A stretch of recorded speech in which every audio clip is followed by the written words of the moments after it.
Angibingelele bazalwane egameni lenkosi yethu Jesu Kristu waseNazaretha. Siyanibingelela bazalwane. Hallelujah. Hello. Praise God. Glory to Jesus. Siyambonga uNkulunkulu noma kunje igama lenkosi malibonga. Sisathandaza babe lonemandla uNkulunkulu wethu loyingcwele egameni lika Jesu Kristu nabe abantu bakho babusise moya ingcwele egameni lika Jesu Kristu ba protect moya ingcwele kulesimo egameni lika Jesu Kristu waseNazaretha moya ingcwele thatha indzawo ubende babe stronger more than before in Jesus name. Thank you Lord. Amen and amen. Hallelujah. Bazalwane ngibingelele egameni lenkosi uJesu Kristu waseNazaretha. Ngithanda ukukhuthata bazalwane nokuqinisa abantwana bakaNkulunkulu igama lenkosi malibonga. Bazalwane ukukholwa nokungakholwa indlo letimbili letingafani, indlo letimbili letehlukile igama lenkosi malibonga. Singaba bantu sonke kodwa umehluko phakathi komuntu ukukholwa nokungakholwa into lengafanani leyo. Amen bazalwane. Abantu labakholwako bane protection from God. Bese kuthi ebandvu igama lenkosi malibonga leba bangazange bamamukele uNkulunkulu abana uthola iprotection lefanana nebantu labasitwe uNkulunkulu labasizakele igama lenkosi malibonga. Malibonga elivangeli lokho bazalwane uma sibuka live lenkosi encwadzini Exodus chapter 10 sifunze evesini lika 21 sehle liBhayibheli lithi abantwana bakwa Israel balapha yaphakathi eGibhithe enzaweni inye. Hallelujah.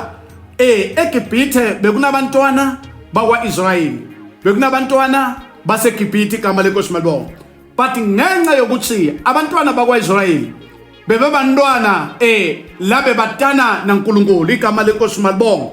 LiBhayibheli lithi kwendekile ukuthi uNkulunkulu wakhuluma naMoses ukuthi akaphakamise sandla sakhe igama lenkosi malibonga.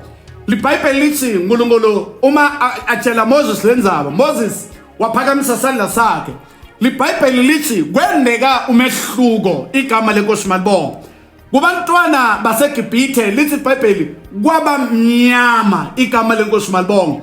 Lobumnyama akuzange kukhone ngisho nokusuka namunye umuntu igama lenkosi malibonga. La ahlethi khona bekahlala lapho igama lenkosi malibonga. LiBhayibheli lithi lobumnyama bebuthika ngendlela emangalisako. Hallelujah. Lobumnyama bebubumnyama lobubambekako igama lenkosi malibonga.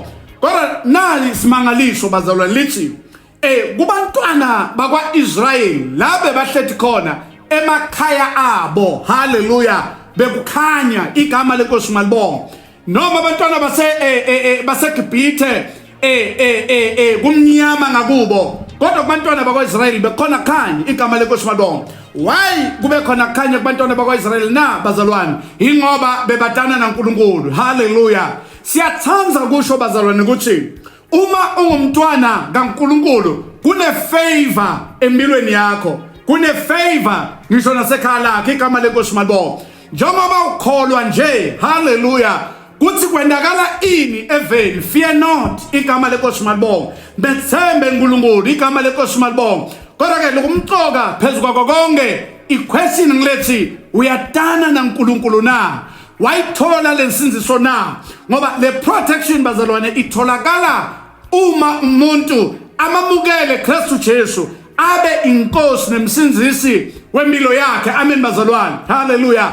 Ingakho iBhayibheli lithi uma umuntu emukela Jesu Kristu uyisidalwa esisha kwaqala kudlulile bheka manje kuvele kusha.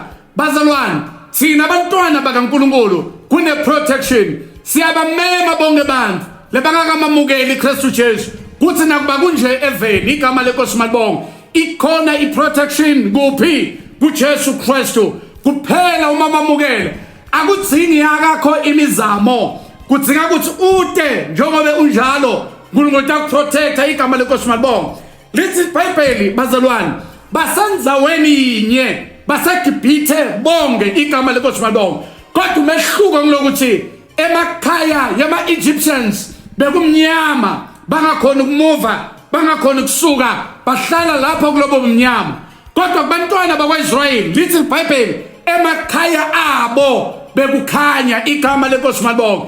Ngisho njalo namhlanje egameni likaJesu ukuthi nakuba kunje emhlabeni, haleluya, akukhanye in your life, akukhanye ekhaya lakho in your life, akukhanye abantwaneni bakho in your life, akukhanye business yakho in your life, akukhanye businessini yakho in your life igama lenkosi malibonga. Nenkolo yakho ayibe ne-light in Jesus name. uNkulunkulu wethembekile, amen bazalwane. Nangabakhonile uNkulunkulu wenda umehluko kuthi kukhanye tukabantwana bakaNkulunkulu igama lenkosi malibonga. Simama bonke bandvu labangakamathi Kristu Jesu ukuthi nakuba kunje Jesu angawenda umehluko empilweni yakho, angawenda umehluko emphefumulweni wakho. Receive Jesus Christ waseNazaretha. Siyabonga moya ngcwele babelone mandla egameni likaJesu, egameni lenemandla eliphakeme into tonke. Thatha indzawo babe wethu engcwele kulabalaleli bonke in Jesus name. Thank you Lord. Amen and amen. God bless you.